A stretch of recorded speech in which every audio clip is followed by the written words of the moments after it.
So no UFC this weekend, but there is a card I'm very keen to see, which is a promotion that's very close to my heart as an Australian. Of course, I'm talking about Eternal 80 is this weekend, and I'm just going to be breaking down the fights. So one thing to mention: do not trust Tapology. Tapology is not good when it comes to updating cards in Australia, like at all.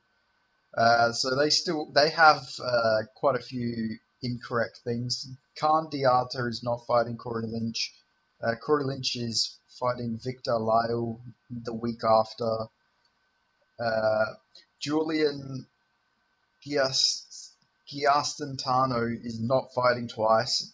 Tapology has him fighting twice. Apparently, he's going to be fighting in an amateur bout on the amateurs, and he's going to be making his pro debut the same card.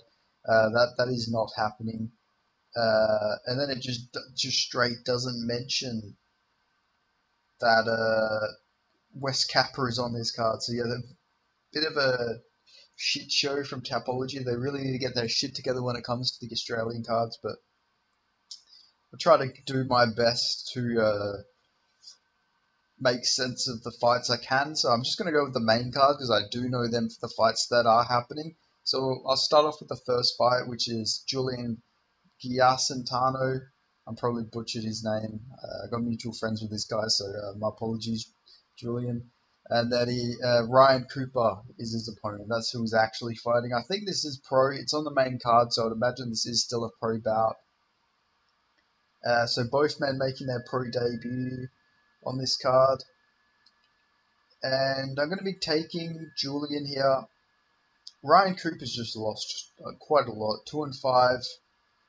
He's not like getting dominated. Decision to Abdallah Bieda isn't bad at all. But then just decision after decision. So I'd imagine this guy's tough, but I just think he'll lose a decision here. I don't know. It just seems like it's his go-to way of losing.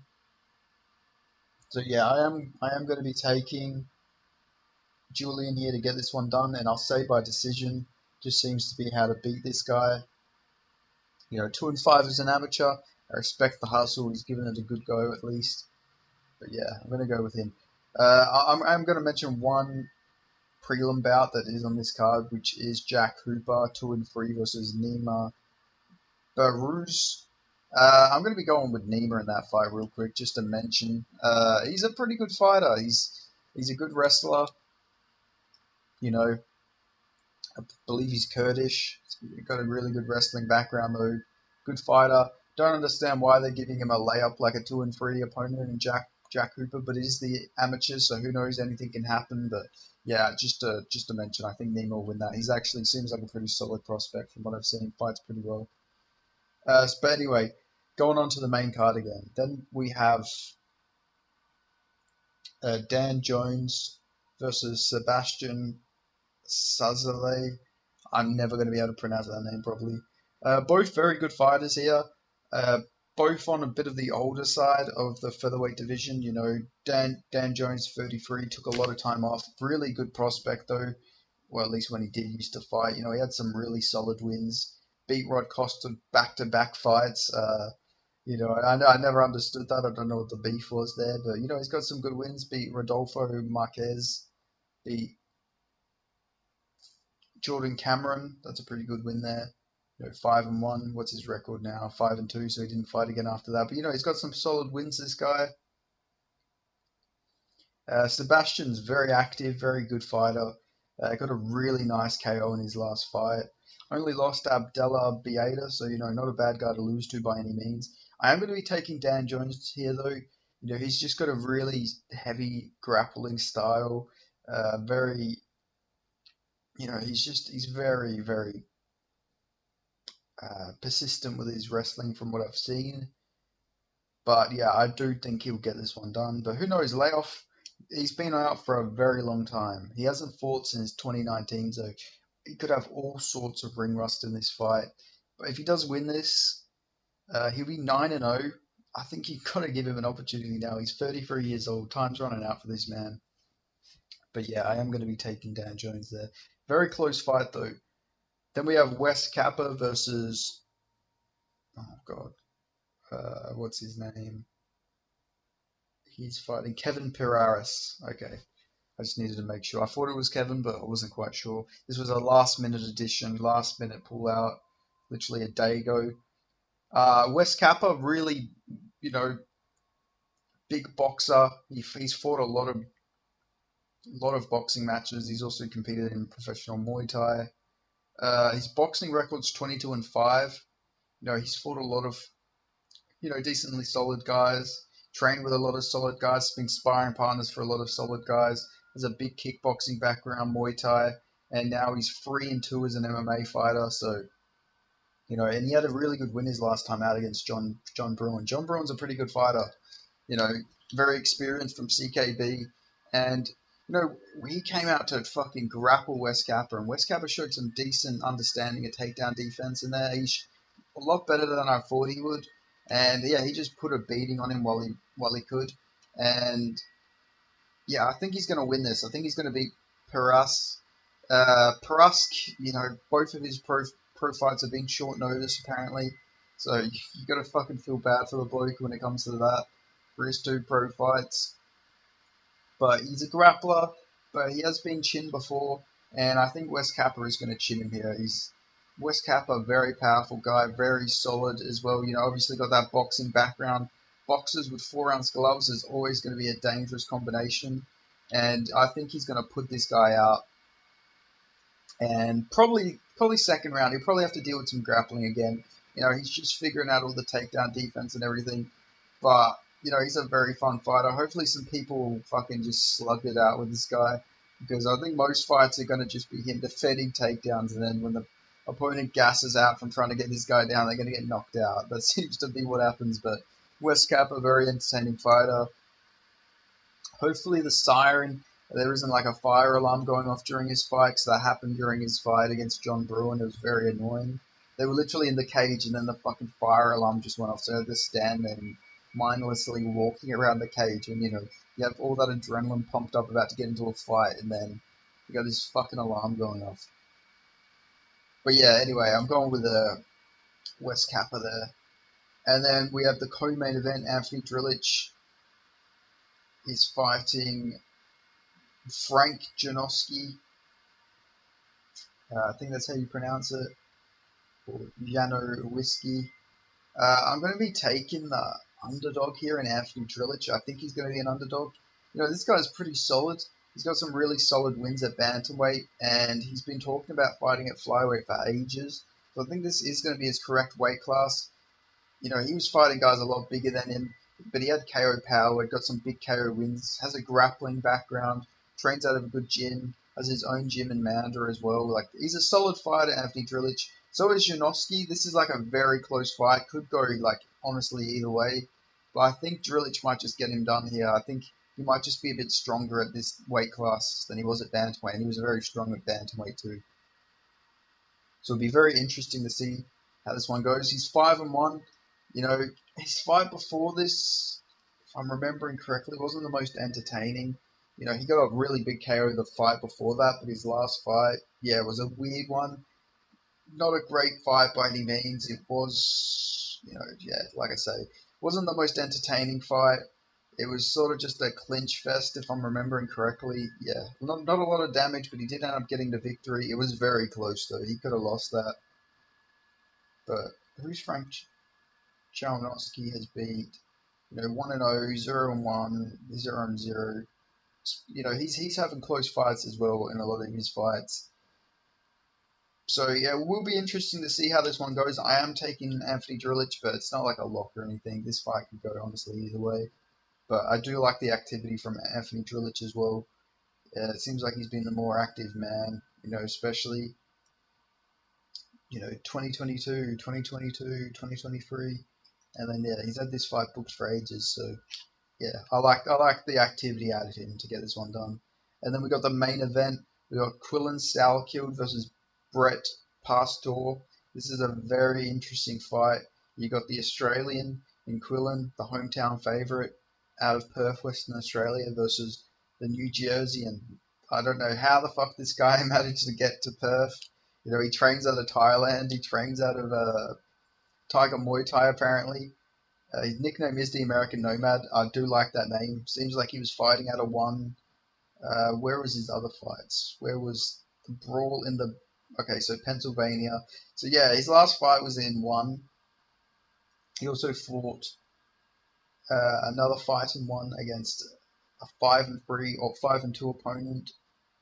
That was in Thailand. So I think this guy trains out of Thailand or lives there at the moment, but he is originally from New Jersey. Uh, Interesting fight. He actually fought Nazim Zadikov on the amateur scene and got KO'd in the second round. And this guy seems like an actual pretty solid fighter. Hasn't been the greatest. No, he's been some solid guys. 5-2 for your third fight. It's not bad. He did lose his last fight by a guillotine choke to Ivan Pudungrid. But, no shame there. The guy's 5-0, 22 years old. Who knows? That guy could go on to be a great, crazy thing. But I am, Quillan Salkeld on the other hand, solid fighter too. Beat a 7-1 opponent in his last fight. Beat 3-1 Nam Stevens before that. Beat 1-0 Don Mar Fan, but now he's 3-1. He's a solid fighter. Don Mar Fan is. And then he's got some really good wins on the amateur scene. He beat Abdallah Bieda, who is a guy I'm always going to mention in people's losses, but not in Quillan Salkeld's case. Quillan Salkeld went in there and just destroyed him in the first round, subbed him. And Bieda is now 8-1 as a pro, so he's generally a very impressive record there. He generally has a pretty good win streak going as well. 6-fight win streak. So yeah, very good fighter there, and that's a really good win for Quillan Salkeld to have. But then on the other hand, he's got some other wins like Charlie McLeave 2-0. He's got 1-1 as an amateur. But I really do like that Blake Donnelly fight. He went out there and just absolutely destroyed Donnelly. It was a very impressive performance. 32-second KO. And the best thing you'll see out of Quillan Salkeld's game is his sprawls. Passmore does seem like a bit of a grappler. Quillan Salkeld's got some of the best sprawls. Honestly, not even just overhyping this guy. His sprawling is fucking 10 out of 10. Really good sprawling. He's a good striker. Fought a lot of Muay Thai fights on the regional scene here in Perth. Won some, lost some. It's just a thing that happens, he's fighting outside of his sport, but he looks really good in them fights. The one fight I've seen he lost was still very competitive, and this was a few years ago. He's a very young guy. I think he's 23 years old, so he's very young. The lightweight division in Australian MMA is fucking booming right now. We just had Tom Nolan sign. We got Harry Webb on the scene. We got Quillan Salkeld. It's a very solid scene. I say if Quillan Salkeld goes in there, gets an impressive performance here against Passmore, then you can do him versus David Martinez or something like that. He's got a plan and everything, but he is focused on this fight, and I think he is going to beat Brett Passmore here. Before I go on a little rant there, I think he will get this one done, which will give him a good taste of international competition, getting this win here. Glad he did get a fight here. I was worried he wasn't, so I'm glad we're going to see Quillan Salkeld stay active. He was meant to fight on the road to UFC, but got completely fucked over. I made a whole video ranting about it. I was so pissed off about it. Generally, that shit still annoys me to this day. But Quillan Salkeld, generally a very good prospect. I didn't pick him to beat Blake Donnelly. I'll tell you that much. I was not expecting that, and he completely ran through Blake Donnelly. Donnelly is a genuine, very good prospect in his own right. He's only got 2 losses. He's got 7 wins, really good wins. Boxed Conor Benn in amateur boxing as well. This guy's solid. He's an actual really good boxer. Has a really good amateur boxing background and everything. And yeah, Quillan Salkeld just went out there and slept him in under 30 seconds or in 30 seconds. But yeah, his grappling's really good. He's improving really fast. Trains out of a good gym as well. Trains with Cody Haddon, who's a really good training partner to have. Obviously, a weight class or 2 smaller, but still a really solid training partner. There's some really good fighters coming out of that gym. Got Dan Jones as well, who's on this card. So yeah, solid gym. Anesco Academy. Lanistro Combat Academy, sorry. yeah, very good gym to train out of. But yeah, I do like Colin Sauerkid to get this one done, and if he does get this one done, he said that he wants David Martinez, who beat Jack Becker. He wants that fight. Former Eternal champion, two-time champion, I believe. And yeah, he wants that fight. And I really do like that David Martinez fight for him. I do like him to get a bit more experience before getting in the UFC. You know, if he beats David Martinez, he'll be he'll be 5-1 if he wins this fight. He'll be 6-1 if he beats Martinez. And then he wants Josh Togo. Josh Togo he's actually the UAE Warriors lightweight champion, or was. He's a decent fighter. He's got some losses on his record. He's like 14-3, I think. You know, did lose to Jamie Malaki, Aiden Aguilera. I think he lost to somebody else as well. But you know, he's a solid fighter. Trains out of Australian top team. I think I would favour Quillan Salkild against him, honestly. You know, but you know, we'll see what happens. I'd love to see them fights happen if Quillan Salkild does get his hand raised here. But I like the activity out of him. Still pissed off he didn't get his road to UFC fight, but hey, man's getting to stay active at least. Hopefully he can defend his belt here, show him what he's made of, and then yeah, move on to bigger fish. You know, get to the UFC. I think this guy is a UFC level guy. You know, he's impressed me, especially with the limited amount of experience he has. I think this guy can go very far in the scene. So yeah, we'll find out very soon how good this guy is. But I think we'll be seeing him mixing it up in the UFC very soon. But yeah, that's all I've got to say about this card. I know I went on a little bit of a rant there, but I believe in Colin Sauerkeld a lot. He's from Perth as well, so maybe I do have a little bit of bias in this, but I try to be as non-biased as possible. I think this guy is generally a very good prospect, and he's so young as well. He's like rapidly improving as well. You know, that's the thing about our prospects in the lightweight division, in Tom Nolan, Quillan Sauerkeld, Harry Webb. They're all just so young and they're all rapidly improving that these guys are going to be monsters soon enough. Like Tom Nolan's already in the UFC. We've seen what he did to an international guy in Bogdan Grad. Fucking sparked him out cold. Like once all these other guys start making their moves, like people are going to realize that our lightweight division is actually really legit. Like our welterweight division is really legit. Lightweight division is very legit. I mean, the Australian scene in general is very legit, but like there's specific divisions that we have that are like generally legit. Like our welterweight division is so legit. Like look at Jack Della Maddalena, the guys he beat. Not a single negative record on that, except for maybe his first win.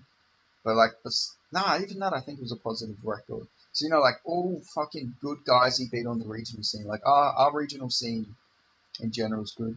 Sorry to repeat myself, but like welterweight especially was our glamour division. But yeah, we'll see what happens moving forward. There is a ton of good guys in these things, but I think the lightweight division might actually be our best division right now. But yeah. Anyway, I went on a bit of a tangent there. But yeah, thanks for watching. Let me know your thoughts. Let me know your predictions on Eternal 80 if you do watch Eternal. I know a lot of my viewers aren't from Australia, but hey, if I'm educating people on the Australian scene, and maybe I get someone to tune in, then hey, I've done my job. Not that I'm getting paid for this, but you know. But yeah, thanks for watching. I'll see you guys in the next video. Appreciate it.